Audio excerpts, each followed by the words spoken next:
So next we will be replacing the engine air filter, which is inside this. Um, in order to do this, you just need two simple tools. One is a 6 millimeter hose clamp driver. It's basically a hex. In order to loosen this up, you can even use a flathead if you don't have access to a 6 millimeter hose drill. And there are 6 screws, T25 screws, if you can see. 1, 2, 3, 4, 5, 6. This will help us take off the cover, and the engine filter is located inside.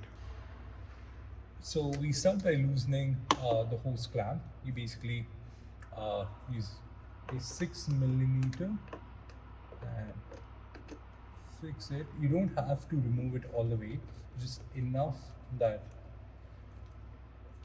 the portion is able to move freely around. You can check, yeah, this should be good. This will basically, so this part is attached over here, as you can see, and we have to lift it this way. So in order for free motion, you need to loosen this bit up. Next, we would be opening up these screws. You can even remove the snorkel if you need. We'll see if we actually need to remove the snorkel as well. It is sort of in the way. Just make sure you don't put any body weight on this, because it is in the end plastic and you don't want it to break on you. Now we'll be taking care of these 6 screws. You need a T25, if I can get it in focus here. You need a T25 in order to open them. So yeah, again, make sure you are not stripping any of the screws. So go with this really carefully. So yeah, you just take it off. You can even use a power tool to do this in order to speed it up. I don't have access to power tools, so I'm going the traditional way.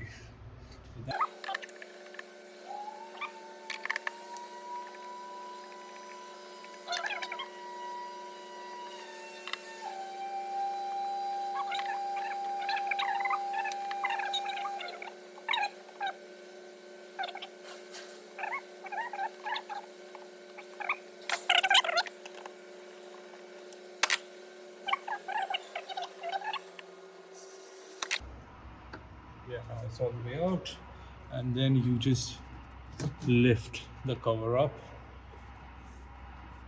like this. Actually, let's loosen the hose clamp even a little bit more.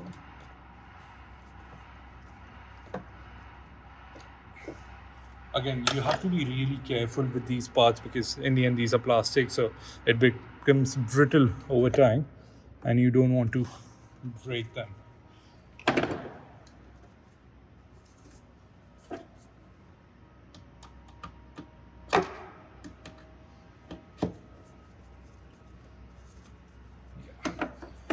We have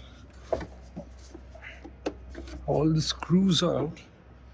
It looks like this, but he decided to go back in, so you can just press it back in,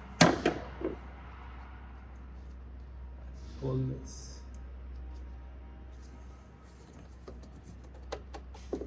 Yeah, you just give it a little bit tight, but yeah, and then you can access the engine filter right like this.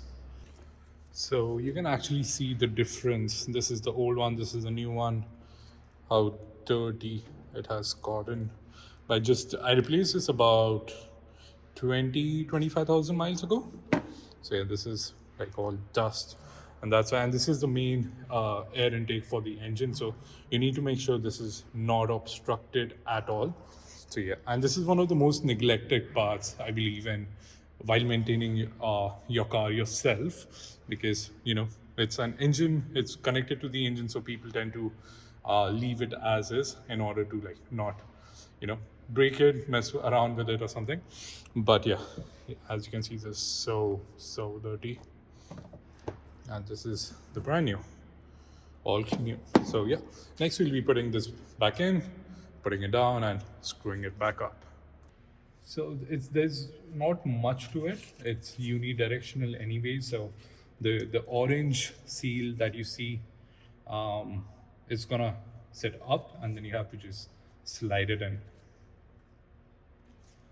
So be careful that it goes all the way in and it's seated in correctly. Just push it on a little bit. And you should be seeing that there's no space between the filter and the filter holdings. So yeah, make sure it's seated all the way in, and then you just push it back down like this. And next step would be just to like screw all these up, and the last, in the end, we'll tighten the hose clamp as well.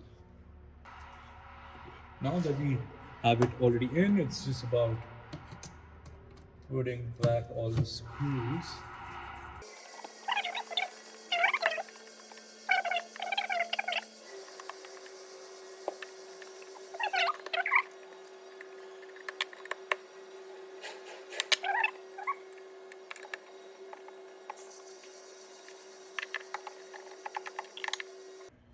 So I actually checked the BMW website on how much torque it should be set at. So for the N55 engine, the engine filter screws, they recommend 44 to 70 inch per lap.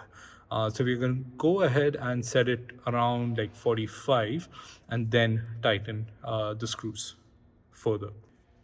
So as you can see, we have it set at about 45, and we'll go ahead and tighten them back further.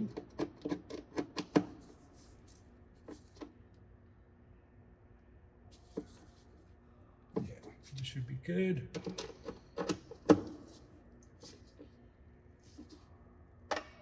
Yeah, see, the benefits of using a torque, sort of a torque screw wrench, is that it automatically, like, it won't go further than 45 inch per pound, so that you don't end up stripping the screws at all.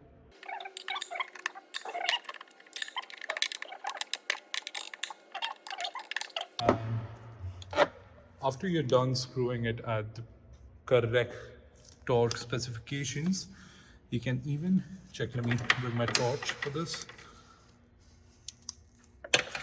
You can even check for any, possible gaps between the top cover and the main filter housing.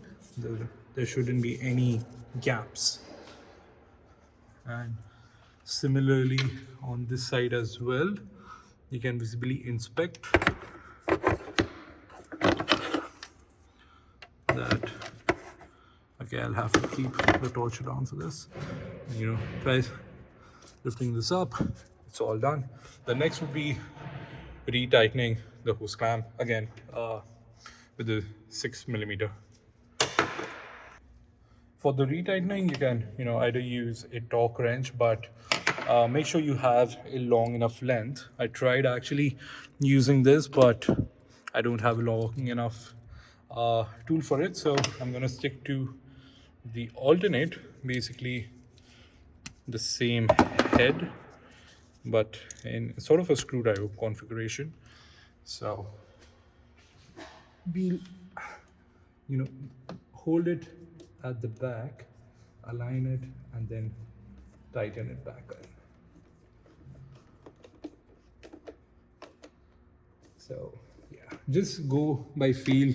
I'm just going by feel right now because I don't have a proper torque wrench that I can torque it to, but yeah, this shouldn't move at all. So yeah, just make sure you tighten it enough. And yeah, there we go.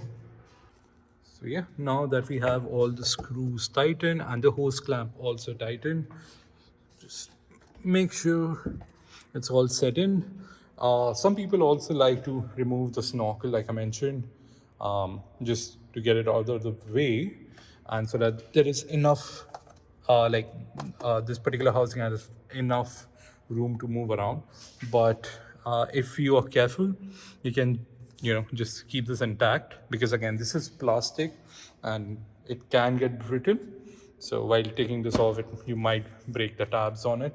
But yeah, if you want, you can even remove those. But if you don't remove them like I did, just make sure when you're opening the cover, you use your other hand to sort of push down on the lower housing so that it doesn't pull the snorkel up and the tabs won't break.